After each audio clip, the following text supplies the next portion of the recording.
Every single one of us has been on one of these trains, okay? You could have been on a midnight train, you could have been on a 10 o'clock train, you could have been the one that was left behind when the midnight train was taken, okay? The question is, what do you do when someone cuts you off? And I think we've all been in this situation. Heck, I've been cut off myself. I've been cut off before. So I think the first thing you should do is you should pray about the situation. And the prayer should sound something like, God, me and friend X used to be extremely close. They're not saying a single word to me now. I don't know what to do. They're not communicating. I don't know how to resolve this. Help me, point out in me what I did to that other person, or put it in their heart to reach out to me, or somehow resolve this situation. But either way, I really need your help. I need you to come in whatever sense that you could do it for me, and just speak to both our hearts and help us resolve whatever unsaid thing is in the air. Help us resolve this elephant. And leave it at that. Firstly, the second thing that you do when you've been cut off is you remain consistent, my people. Do not break character. What happens in this situation is sometimes when you get cut off, you may want to go on like a gossip spree and say, well, so and so wronged me, they just did this, they just did that, they just up and left, they didn't say a word.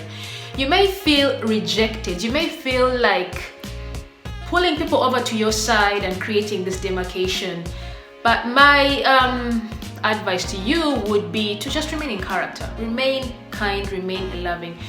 If it's their birthday, send out the text, say, hey boo, this time last year we had a blast on your birthday. I hope you're having a good time. I was just thinking of you, from praying about you, and I wish you so much success in life. Continue to wish them well. Sometimes you will get the context to reach out, and as in previous years, take the opportunity, reach out and say hello when you can. If you see, their mom, say hello to mom in the supermarket. It's Christmas, hello, Merry Christmas. How's grandma? How are the kids doing? How are you doing? Did you get anything interesting? Say hello to mom in the supermarket. Just be yourself. Don't go and become a person that you're not. Don't become so withdrawn. Don't become the kind of person that deals negatively by backbiting. Do not become the kind of person who starts ignoring their family and their mom and dad when you see them in the supermarket, when you see their sister at a party, you go to the other corner, you don't want to say hello. Remain the person that you've always been, okay? And it's not faking it, it's you being yourself. So you're not being fake. You're not being fake. You're just continuing to be who you were in the first place. The third response really just depends on everybody's level of emotional intelligence, and it's the fact that I think you should try and seek some sort of dialogue. Reach out and say, listen, I haven't heard from you in a while.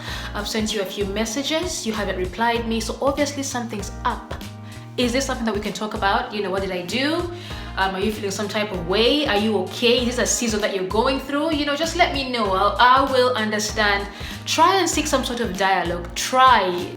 Again, you could be rejected, but what can you do? At number 4, if dialogue doesn't work, give people space. Listen, I'm the type of person, if you put me out the door, I stay out, okay?